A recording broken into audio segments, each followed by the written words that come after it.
All right, so we've talked about topic sentences before.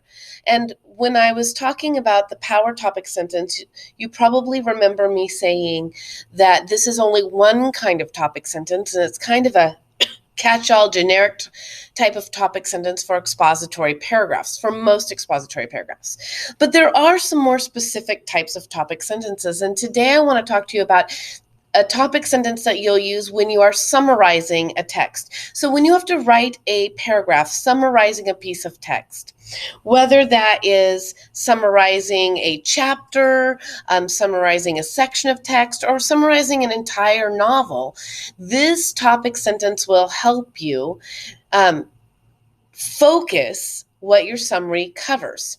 So when you have to summarize a piece of text, you're going to use a type of topic sentence that we call an IVF topic sentence. Now, this is a three-part topic sentence. IVF is an acronym, and I'll go over what those mean in a minute. So there are three parts to this one sentence. And what this does is it identifies the text that you're going to be talking about, and it focuses your summary so that your summary isn't just rambling bullet points. Okay, so we're going to use this chart, and you will see this chart when you do this as well, to organize the three parts of the sentence. So this is one sentence that has three parts. So we have I, which stands for identify. So in this part of the sentence, the first part of your sentence, you're going to identify the text that you are going to summarize. Okay? And then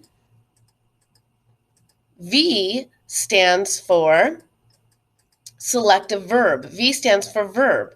So once you identify the text that you're summarizing, then you're going to select a verb. What does this text do? And we'll come back to this again in just a second.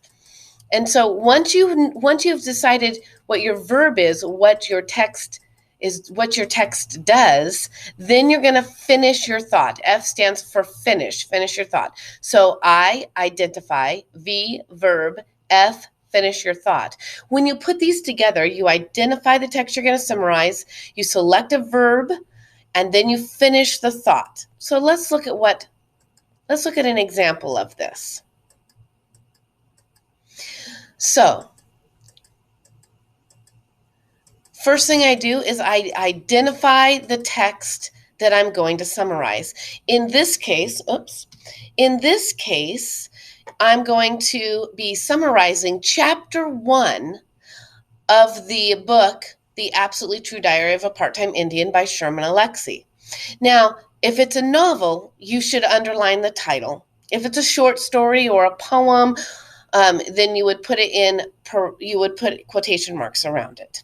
But for book titles, always underline the book titles and always give us the author in this identify piece. So what am I going to summarize? I'm going to summarize chapter 1 of The Absolutely True Diary of a Part-Time Indian by Sherman Alexie.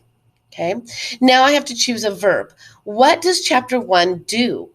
So there's lots of different verbs, and you will have access to this PowerPoint. So you can come back to this list of verbs. This is by far not all of the verbs, but these are some of the more common ones. So does this chapter acknowledge something? Does it capture something? Does it clarify something? Does it consider something? Does it defend something? Does it demonstrate something? Does it describe something? Does it explain something? Does it illustrate something? Does it mention something? Does it provide something, right? Does it suggest something? Does it teach us something? Does it tell us something? What does this text do? So I'm going to use the verb demonstrate. Chapter 1 of The Absolutely True Diary of a Part-Time Indian by Sherman Alexie demonstrates, right? And then F, finish the thought. What does it demonstrate, right? So here we go. Chapter 1 of The Absolutely True Diary of a Part-Time Indian by Sherman Alexie demonstrates. Now I finish that thought. Demonstrates how difficult it is to be different from everyone else, right? And then step 4 is to then continue and write out that sentence, that IVF sentence, all parts into one sentence. So I am going from these 3 pieces being separated in this chart to putting it all together into one sentence at the beginning of my outline. Chapter 1 of The Absolutely True Diary of a Part-Time Indian by Sherman Alexie demonstrates how difficult it is to be different from everyone else. Then I would do my outline. And so then I would have to have 2 key ideas, 2 ways how this chapter demonstrates how difficult it is to be different from everyone else. And then, of course, explaining, giving quotes from the book, and those kinds of things. And then wrapping it up with a conclusion. Okay? So, let me show you an entire example. I'm going to do an example from the book Tangerine by Edward Bloor. So I'm going to summarize the whole book now.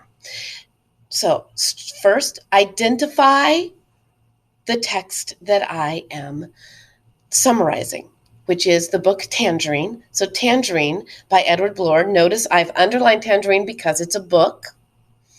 And then I choose my verb. What does this book do? Well, this book illustrates something. Okay, so Tangerine by Edward Bloor illustrates. So finish my thought now. What does it illustrate? Tangerine by Edward Bloor illustrates the frustration that most younger siblings have with their older siblings.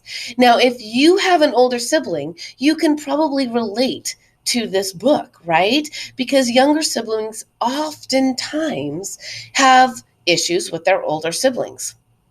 And that's one of the things that this book illustrates. Now, is it the only thing this book illustrates? Absolutely not. Is this entire book just about the frustration that most younger siblings have with their older siblings?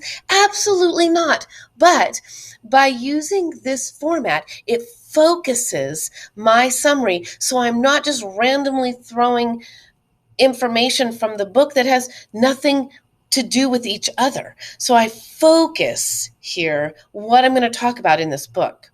So then I outline my paragraph. Here's my topic sentence written out. And so now it's not separated into 3 parts. It is written out into one sentence. Tangerine by Edward Bloor illustrates the frustration that most younger siblings have with their older siblings. So what is going on in this book that illustrates the frustration of younger siblings? Well, the main character thinks his brother tried to kill him. And then I'll explain that more. He's always thinking his brothers tried to kill him. He thinks that his brother beat him up because he got beat up by these masked kids, and he thinks it was his brother and his friends. And it isn't just him. He just thinks his brother is just flat out evil. In this one scene, a football player gets hit by lightning. And there's no way that his brother could have made lightning hit this football player. It is completely an accident. But yet Paul still thinks that it must be his brother, that his brother had to have something to do with it, because he thinks his brother is just pure evil. And then I have my conclusion here. And so let me show you what this looks like written out as a full summary paragraph about the book Tangerine. So, Tangerine by Edward Bloor illustrates the frustration that younger siblings have with their older siblings. First, Paul, the main character, thinks his brother is always out to get him. In fact, he thinks his brother tried to kill him. In one scene, there are some masked kids with baseball bats that he couldn't have recognized, but he is sure it's his brother, and they beat him up. Also, like many younger siblings, he thinks his brother is just evil. In another scene, a football player is hit by lightning and dies. There is no way that Paul's brother could have done it, but he still thinks his brother is somehow at fault. Although Paul seems a little more paranoid than most people, his character brings to light how younger siblings feel living in the shadow of an older brother or sister. So notice this summary that I did for this book is very focused. It's focused on how Paul feels about his older brother. It is not about the entire book. It is not just random facts about the book thrown into a rambling paragraph. It is a focused summary paragraph. And that is the great thing about this type of topic sentence. Now, again, this type of topic sentence can't be used for everything. This type of topic sentence is just for writing a paragraph summarizing a piece of text. Okay, so now it's your turn. You are going to do an assignment where you are going to summarize the novel that you've been reading.